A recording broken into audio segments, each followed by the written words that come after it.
दोस्तों दबंग सुपरस्टार खेसारी लाल यादव जी के एक बहुत ही ब्लास्ट गाना आ रहा है दोस्तों, जो कि देवी गीत है दोस्तों। जिस गाना का टाइटल है दुआरी अली एम आई जी। बहुत ही हाई लेवल गाना होने वाला है दोस्तों। और सारे गामा हम भोजपुरी यूट्यूब चैनल पे ये गाना देखने को मिलेगा दोस्तों।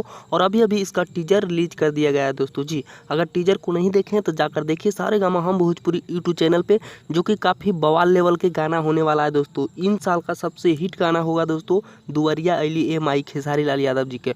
और सारे गामा पर जो भी गाना आता है दोस्तों बहुत महंगा प्रोजेक्ट होता है दोस्तों, बहुत बड़ा लेवल का गाना होता है। तो बता दें दोस्तों कि इन गाना का फुल वीडियो देखने को मिलेगा आप लोग को 27 तारीख को जी। 27 तारीख को 7 बजे ये गाना को रिलीज़ किया जा रहा है दोस्तों फुल वीडियो। और आज इसका टीजर रिलीज़ किया गया है दोस्तों जी। तो टीजर को जाकर जरूर देखें दोस्तों।